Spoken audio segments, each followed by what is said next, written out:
wondered if you could share with our listeners a little bit about the history of double Dutch, because you've talked about that, and I know you have a lot of knowledge about where it comes from. It's kind of an East Coast thing, isn't it? Yes, although I've met women who've told me, I grew up in California, I jumped double Dutch. Yeah. I'm always surprised, but it's primarily an urban East Coast black girl kind of thing. Yeah. And from what I understand, in colonial times, the Dutch were rope makers, and there was some process where they had to move fast from one end of the factory or the place where they were making ropes to another. And they had to jump over ropes, and then that sort of evolved into some sort of game.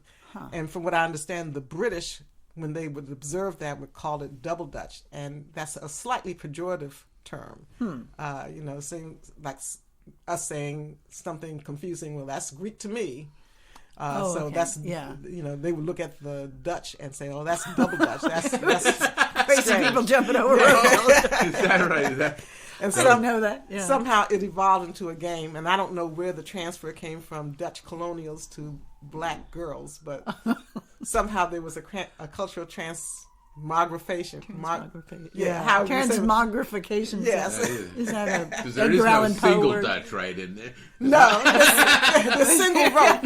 Yes. Right. Yeah, right. Well, what is your favorite type of jump rope? Do you like the rope or the cord or what do you like?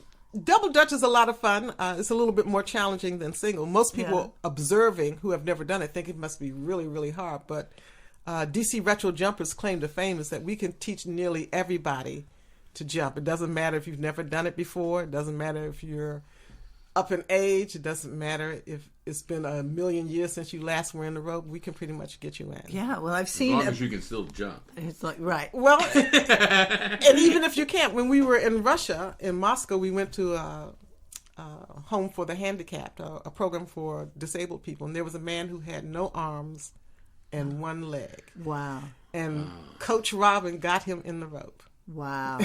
That's well, I've seen on Facebook, I've seen some little clips of, of you all doing your stuff in neighborhoods, and you've got some police officers who will get with down. The gun belt and the uniform, yes.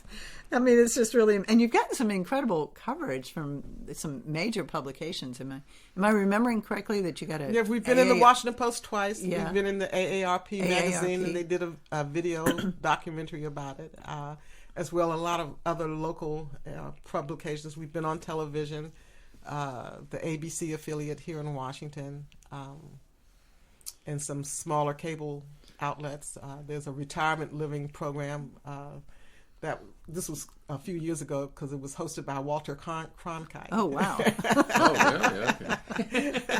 You could have a bumper sticker. I jumped rope with Walter Cronkite. He didn't.